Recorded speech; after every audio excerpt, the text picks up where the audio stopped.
Welcome to my video. My name is Kate Good, and I'm going to share with you some email I've been receiving. Each year, I present to hundreds and thousands of industry professionals, and I'm so privileged and honored when they send me emails after I speak. And we like to keep in contact, and I really like to build rapport with my audience and hear from them what their greatest challenges are.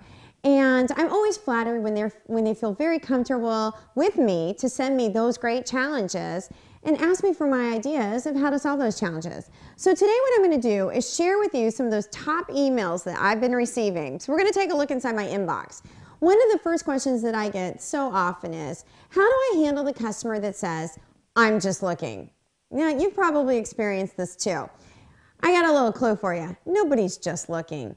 If they say they're just looking, it means they're just not buying. So why are they just not buying yet? Because they haven't found what they're looking for. We're busy people. We've got a lot going on these days. I would venture to guess you have more responsibilities today than you did a year ago. Is that true? If I ask you that question next year, you'll probably say yes again. We're just busy people. Who is really going to take the time to just look at an apartment if they're not truly interested in renting that apartment?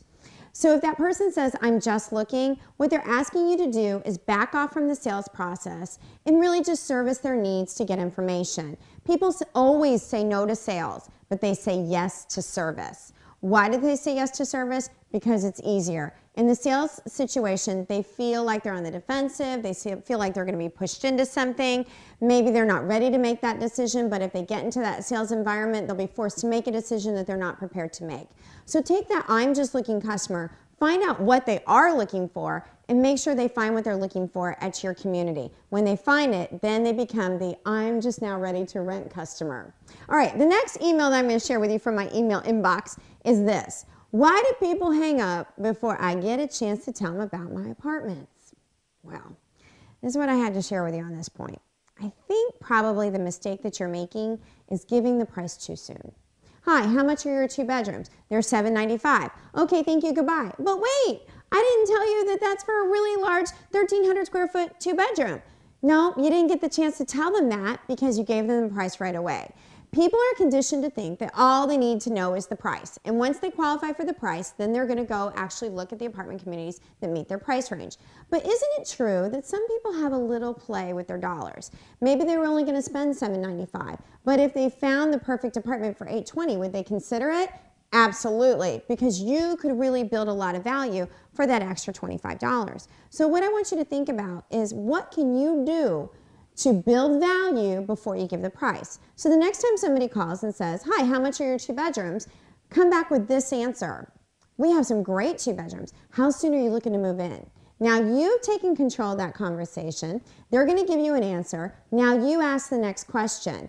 Continue to gather information from them, then take all that information and present information about the apartments. Before you know it, you've got a nice conversation going with this customer and you haven't even given them the price yet. This is good news because now when you finally do give the price, you've built value, you've linked it to their needs, and you're more likely to set that appointment.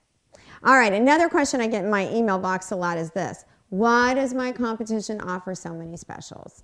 Well, I don't know your competition, but my guess is there's a reason why they're offering a lot of specials. And instead of focusing on what the competition is doing, I want you to really focus on what you're doing.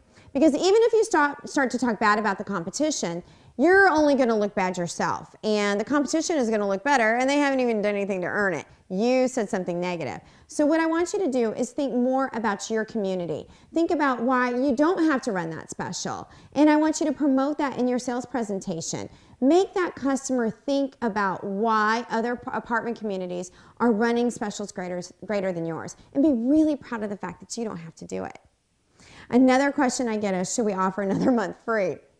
Well, hopefully we're going to start to see decreases in concessions. But before I tack any more money onto concessions, I always try to think, is there something more that I can do versus just giving money away? It is very easy to just sweeten that offer to get that lease. That's the easy way to get it.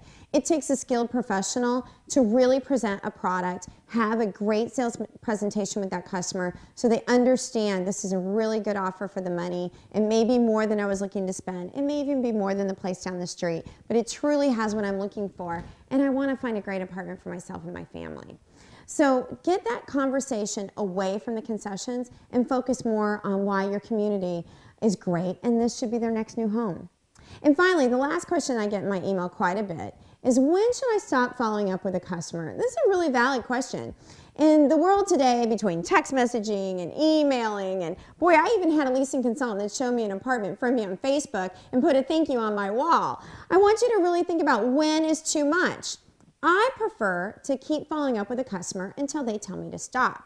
But what I do is make sure that what I'm using to follow up is of value to the customer. So maybe I'll go to the uhaul.com website. You know, that website has some great information about moving.